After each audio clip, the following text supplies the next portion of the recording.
What's up, y'all? It's Christian Paul. You know I got soul.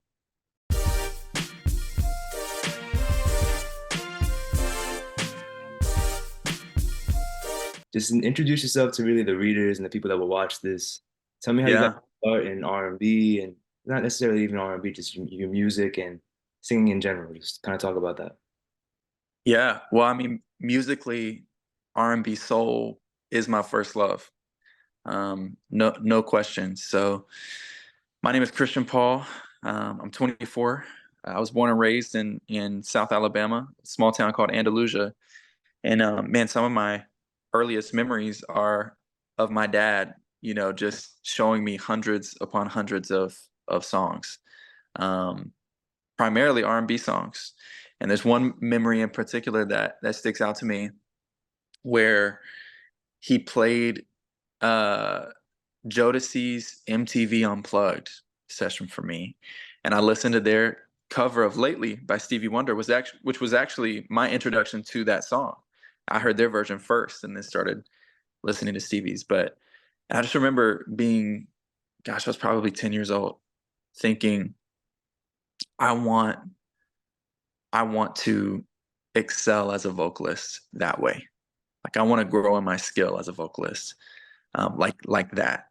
Listening to Casey and JoJo, and I don't know if the Lord will ever allow me to see that day, but but no, man. So I mean, again, from as young as I can remember, my dad had me listening to R&B, and then as I got older, I started to really kind of uh, what's the curate my own kind of diet of my favorite R&B artists, which ended up being the likes of Maxwell, D'Angelo, Music Soul Child, Mm. Stevie. Stevie's a huge influence, but yeah, man, I could go on.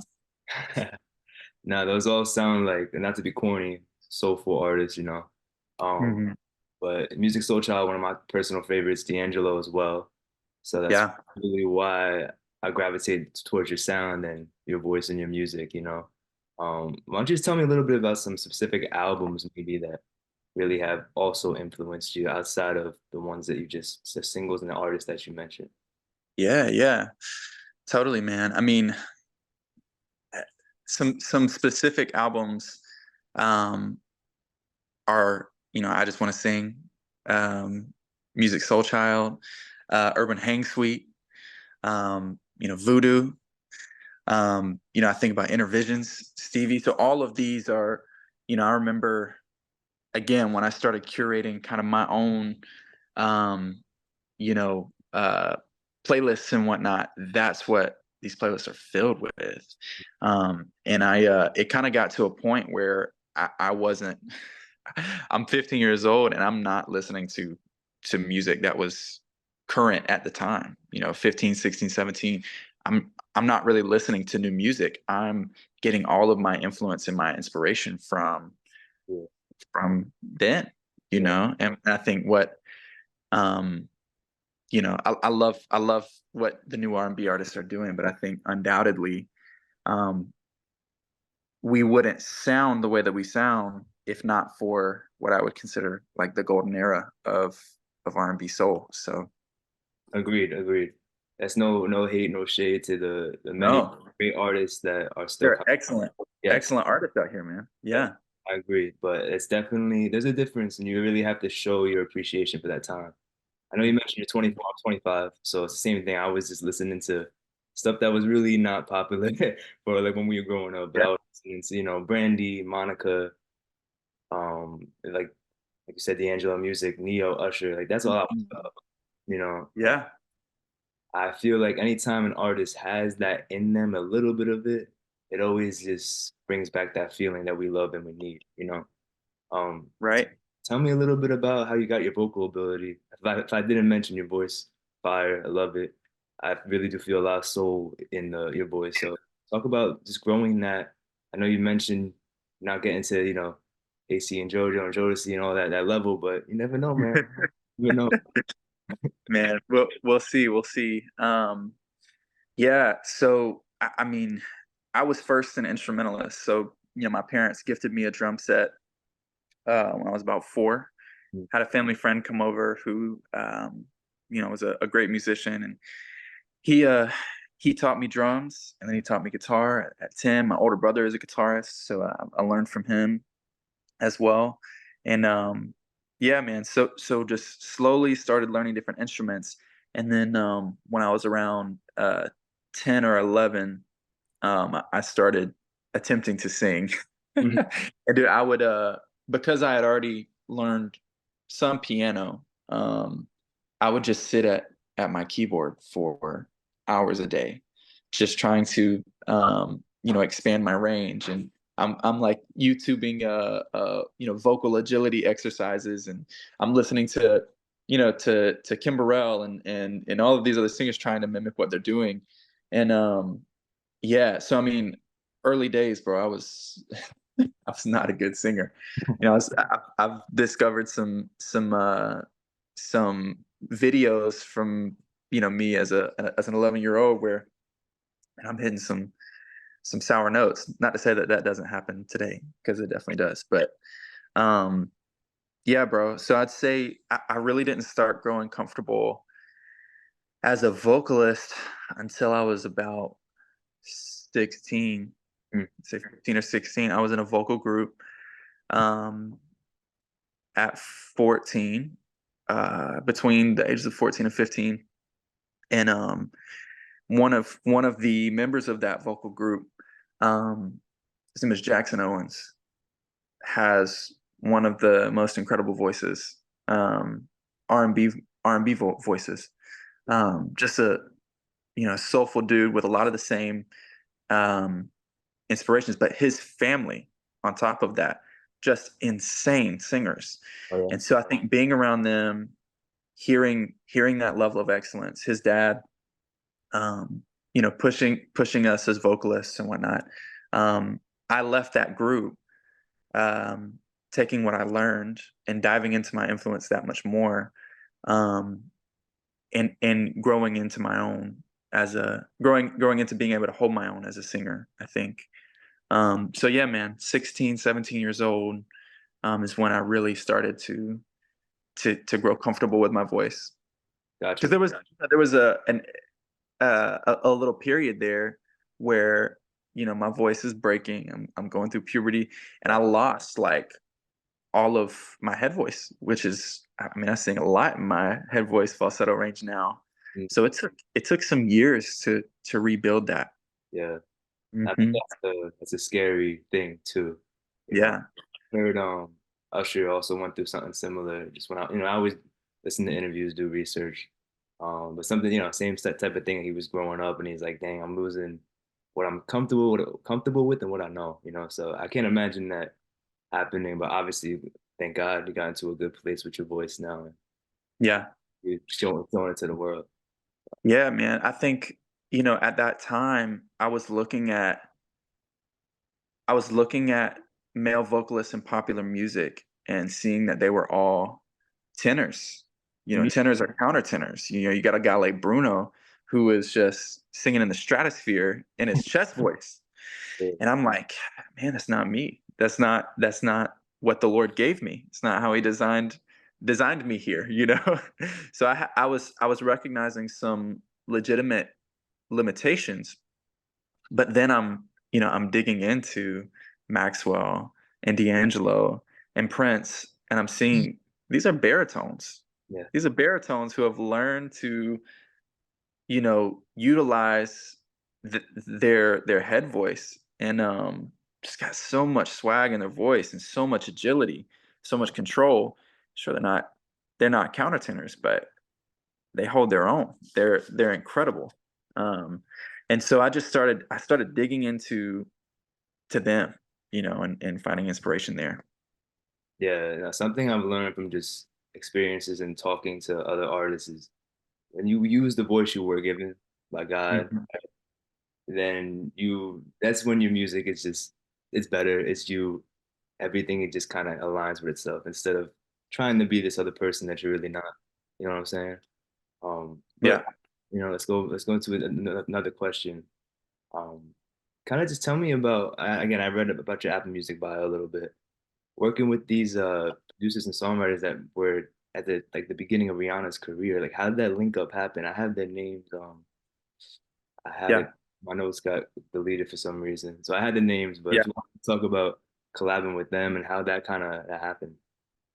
Yeah, man. So, around that 17, 18, age, um, yeah, around the time I was 17 or 18, I started posting covers on Instagram, Twitter, and there was an A&R uh, by the name of G Smith who found me on Twitter, and we had just started engaging over DMs, and he was like, "Bro, I'm gonna send your videos out to some connections I have," and it ended up landing in the laps of the guys that you just mentioned. So I ended up signing a production deal and a record deal back in 2018. So that was like my senior year of high school, and man, it was I learned so much. It was a cool journey, um, but ultimately just decided to part ways and pursue something else. But man, I credit so much to that season um, in regard to my education of uh, the ins and outs of the music business. There's so much I just wouldn't have even known or learned if the Lord had not allowed me that time. So super thankful for that. That's awesome, and I guess that kind of transitions now into this time with Troy Taylor. And obviously, we're going to talk about "Rather Be Alone." Mhm. I'm super Yeah, yeah, that that song is still going pretty strong, and we're actually very close with Troy Taylor, especially with the founders of the company of I Got Soul, my two founders that have hired me. They're mad cool with him. They have a really good connection with him, so it's pretty awesome to see that he's still working with artists from back then and now. So, like I said, we're gonna talk about that, but why don't you just tell me a little bit about making your debut EP, the self-titled one, just a little bit about what inspired that and like the sound of that time, and then we're gonna hop into yeah, yeah, now. yeah. Totally, man. So that EP was written, I think, over the course of like 2 months. But yeah, at that point, right before I started working on that, I'd done some stuff that was like kind of reminiscent of like Otis Redding, Sam Cooke, and then after that, had kind of explored, you know, more of a pop sound that had a soulful edge, and man, I think I was still trying to find who I was artistically, you know? And so that self-titled EP that was released um, was me essentially saying, "All right, let me get in the studio with some R&B producers and and just see what comes of it." And I think, you know, there are songs that are still some of my favorites. Unfortunately, it's not out now. I may end up re-releasing some of those songs, but um, those are in the vault now, and I look back and I'm like, man, these are really strong. So that's even some discussions, or those are even some discussions that my team and I are having. Like, what do we do with this? Like, should we re-release these or put these on the upcoming project? So Well, I'm glad you mentioned the upcoming project. We're gonna talk about that after Rather Be Alone. But why don't you just tell me about, the whole story of what made you decide to do it with Troy? What made you decide to pick up your phone like, okay, let me just hop on this and do this tape yeah, real quick. And then, how you got to the official collaboration with him. Tell me the whole journey. yeah, bro. So um, you know, I'm a believer. I love Christ. So I was last year kind of experimenting, like I said, as I was trying to kind of find where I was going to land artistically, um, just experimenting with contemporary Christian music, and that it was so cool, and it afforded me some really awesome opportunities as well, just to go out on the road and yeah, man. But about a week before Christmas, a guy that I really trust on my team called me and was like, "Man, I want you to make the music that you want to listen to, that you would listen to even if it wasn't your music." Mm. Um, and he knew that was R&B soul. He knew it was R&B music. And so I after that conversation, I just decided, man, I'm just gonna take some weeks here after Christmas to just start start writing the music that I wanted to hear. And I had some instrumentals that I was writing over. And one day I'm just scrolling through Instagram and I see that Troy, who I've been following for a little while, was on Instagram Live, and he's making a beat on the IG Live.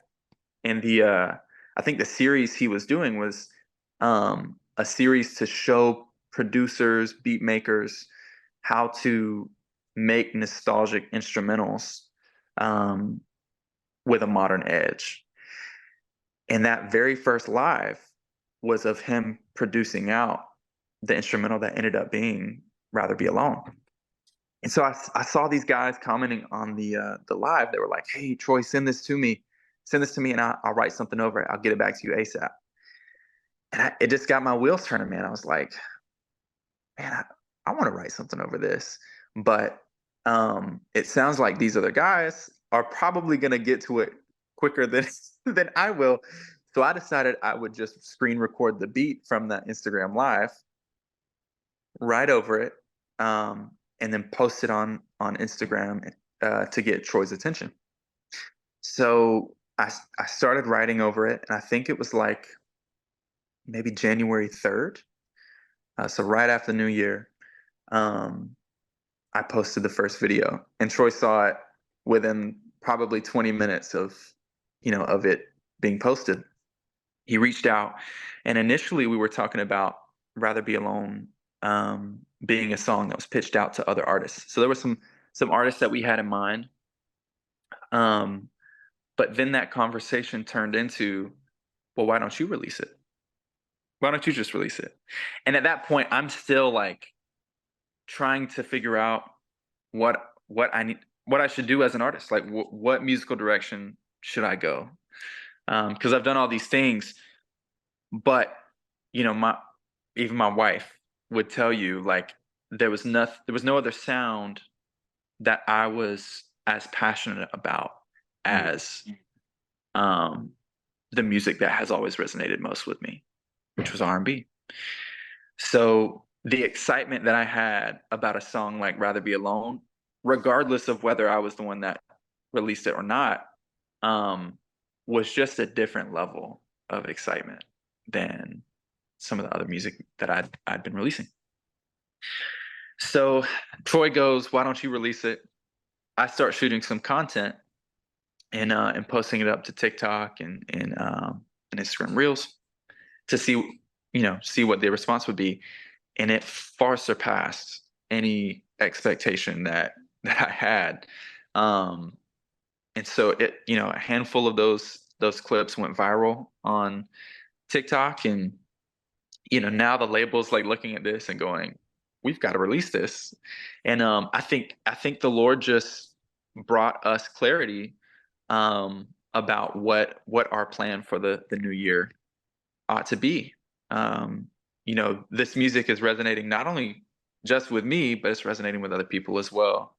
And so yeah, I think "Rather Be Alone" is a is a great representation for what the rest of this project is going to be. So yeah, hoping to have like a 7 to 8 song project released by summer. Nice. That's actually one of my other questions I was going to ask you. So I'm excited to. Yeah. Um, it's funny. My cousin actually sent me. Just to go back on your point, my cousin sent me one of the clips that went viral. I already knew about the song, but it Yeah. was like, "Yo, this is what's missing." Like, I know you're gonna love this song because she knows how I am. Right. You said it resonated with you, but it definitely resonated with many others. And to go on to the project that's coming, I'm glad. I'm assuming so. Rather Be Alone inspired you to want to put out a whole R&B sounding project. So, is there anything Yeah. about maybe who you're working with, or even just is it going to be very similar to Rather Be Alone? Or is it going to be kind of Yeah. similar sphere? Just give me a little bit more detail on the project. Yeah, man. I think sonically, I want to remain true to my influences, the artists that have inspired me, and the artists that the Lord really used to shape the way that I sing. Even so, you're gonna hear my influences heavy, I think, in these songs. And so, yeah, I think one thing that resonated with people about Rather Be Alone is that it was nostalgic of an era of music that they loved and that they missed. And there's definitely going to be more of that. Um, but I think along with that, there are going to be nostalgic melodies and vocal production and top lines with maybe some more modern or with a more modern R&B edge in the production. So yeah, the project is still taking shape, but we do know what the next single is going to be, and it's a song called Gravity. Um, I don't have the exact release date, but perhaps by the time this is posted, um, I'll have that over to you. So Oh, yeah, definitely add to yeah, my team so we can support that, man. Um, yeah. I'd like to take a moment, bro, if it's okay, to just thank Troy Taylor, man. Um, dude, what producer at his level with that career and that level of success gives practically an unknown artist the time of day, you mm, know? Just because they posted a song uh over their instrumental on Instagram. Bro, Troy has been so incredibly generous with his time, and just taking time on the phone to give me advice about how to navigate my career, and advice on the sound that I'm pursuing. So it's been amazing, man. He is, yeah, he's been a great a great mentor even at times. So I just appreciate him because he wasn't obligated to do that at all. no, absolutely. I was actually going to ask you if you learned anything from him, but if you want to touch on that a little bit more. But one thing I will mention, in many upcoming artists, I usually talk to the upcoming artists, and most of the time, one of the only producers that you'll hear who's still working with people is Troy Taylor, which Yeah, to go with you just said, I think that just shows his character, maybe even how much he just loves music in general. You know what I mean? the craft. Yeah, So is there anything that you really specifically learned, maybe even vocally or writing wise, anything that you want yeah, bro. The one of the first calls that I had with Troy, I was telling him about how I was thinking through what style of music I was going to do, and he could tell where my passion was. He could tell it was with R&B, and I think I was really complicating things. I kind of had you know, um, this idea like, man, should I be taking a more, um, how should I say this? Like a more secure route. Like I have a family, like I want to provide for my family, and so that was kind of like I was kind of creating with that in mind. Like, do I need to be making more commercial music, that might have a better probability um, of having a market to reach? And Troy was like, essentially, write the music that you love. Write the music that you love. The rest is going to figure itself out. And the industry likes to complicate things, but this could all be very, very simple, my friend. Just write what you want to hear. And I did. I posted it to TikTok, and he was right. There my concerns about whether or not there was going to be, an audience for the music that I loved.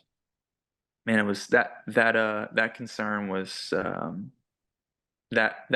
was nullified. People showed up, and offer their support. So I'm really thankful for that. No, absolutely. I love to hear that you took that from the conversations and the experience that you had with them. And I'm honestly glad that this interview is probably maybe about a month after, a little bit more since the track dropped. So I'm glad we can put this out after and still get that. Yeah. You know what I mean, still, especially for the new project coming. Um, Right. yeah, shout out to Troy. It's always every time I hear stories about him, I just see why people still work with him. So shout out to Troy for sure. Yeah. We got two more questions for you, and I'm gonna do this quick little rapid segment thing we do. It's always fun, and I'm gonna let you Yeah, get. dude. Why don't you just tell me if there's any more goals outside of the EP for this year? Is it, maybe you want to do some touring, maybe you just want to Yeah. reach a certain level with your family or anything? Just tell me. Yeah. Yeah, man. I think some tentative goals for this year in regard to music would definitely be to get some shows. Do some touring. I was talking with my booking agent, and we were talking about some like jazz music festivals, and so even with that, like I start imagining like, man, if I could get a crew of musicians, like two, maybe two or three guys to go out with and just have a really tight band. The idea of like putting together a show that way with a live band is particularly exciting. So what would love to see that happen before the year is out. Dude, I'd love to do some collaborations. Mm. So, talking with some other artists. Really excited about who I am planning to get in the studio with. I can't say right now, but got some collaborations that we're working on. That's awesome, man. I'm Mhm. happy for that. I do feel like this is the beginning of your career in the R&B space. I know you've been doing this for at least since 2019, um, Yeah. even beyond before that, like you said. Right. But to get into a space where you're finally comfortable, I love to hear that. I love to see that. And I think people are really gonna gravitate towards the sound that's coming. So I'm excited. Yeah. My last thing, man, for my last question before the segment, is there a specific song in your catalog that you just feel like you need to talk about that you maybe never got the opportunity and you want to share it with anybody? A story behind a song, anything. Yeah. Man, that's a great question. There's no song in particular that comes to mind. I think right now the song that you know um, just comes to mind is a song that we already spoke about, "Rather Be Alone." I think that has probably been the most organic way a song of mine that has been released has ever come together. Hands down. It's just I wrote and recorded that song in my living room, like where I'm sitting right now, over the screen recorded instrumental. So, man, I think that's definitely my favorite story. I love that, man. And Hmm. like I said, just super excited for what's to come. Um, Yeah, super excited to hear. So I'm sure we'll speak again in yeah, we're gonna talk about the project, I'm sure. So I can't wait to see who for you're working, sure. sound that you Yeah, came. man. Yeah. One more thing about the project, man. So you have a song like "Rather Be Alone" that is straight up a love and romance song. I got married last June. My best friend. You know what I mean? I'm so thankful that the Lord gave me that gift. So now I get to sing about it, man. So I'm gonna have songs about love and romance. I'm gonna have songs about my relationship with the Lord on the project. So it's gonna be a broad spectrum of themes that I'm covering lyrically, but everything musically, sonically will be R&B. Love that, man. Looking forward to it. And I'm glad you're still keeping, obviously, God, your source, and many other source in that music um, Yeah, space because people still need to hear that. So yeah. let's hop into this rapid question things, and I'm gonna let you get out of here. Let's Uh, do it, man.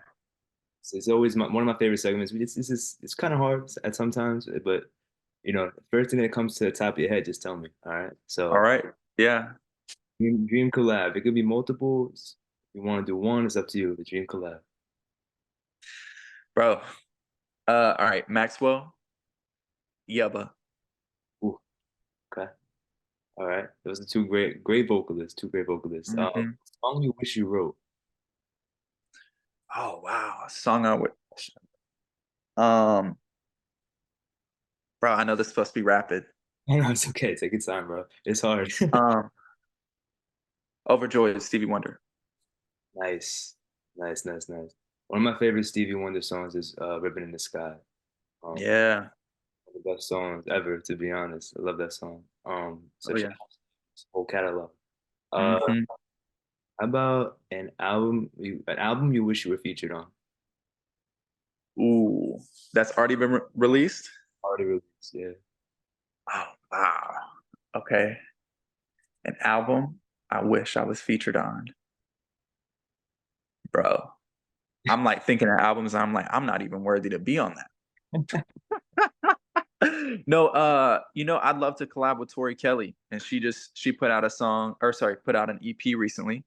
Nice. Um, so that would have been cool to be featured on it. That'd Yeah. be an interesting, definitely interesting collab. That's another great vocalist. So Hmm. one day we will see that, you know. That'd be dope. How about a song that you wish you were featured on? Oh man. Um, uh, uh, bro. Um, Made for Me, Money Long.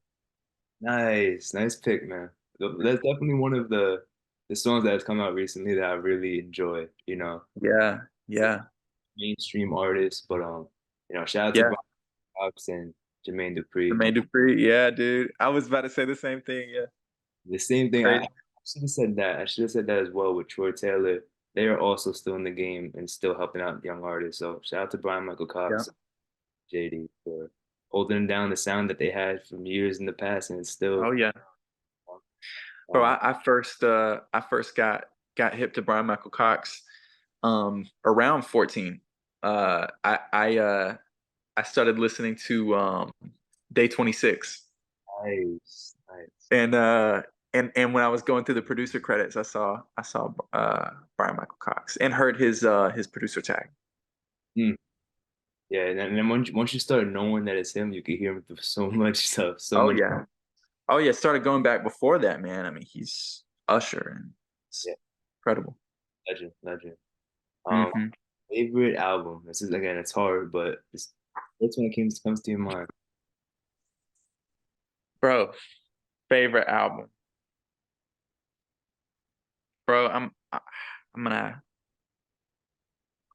I'm gonna say Songs in the Key of Life. Nice, nice.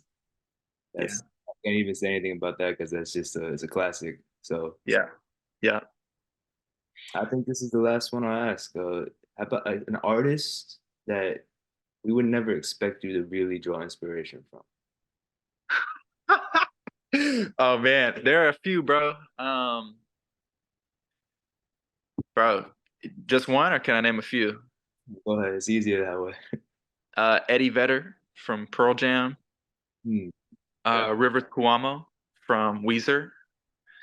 Um, Trying to think of some others, bro. Yeah, yeah, bro. So my older brother was in a Weezer cover band, Oh, and cool. I used to have a an MP3 player just like filled with Weezer songs. Cool. And then when I started learning guitar, my dad was like, "You got to learn one song for me, okay?" And this is coming from an R&B lover. My dad loved R&B, so and he was like, "You got to learn Yellow Lead Better by Pearl Jam," and so I did. Um, and then grew to really appreciate Pearl Jam. But yeah, man, I'm inspired by them and plenty others in that space. Awesome, man. That probably Hmm. for the rapid questions, but just gotta say, I appreciate the conversation, I appreciate the time, and I really did Yeah. enjoy speaking with you, and I pray the best for what's to come next in your career. And like I said, when the anytime you get some information about what's coming next, just send it to the email. We'll be certain to. Yeah.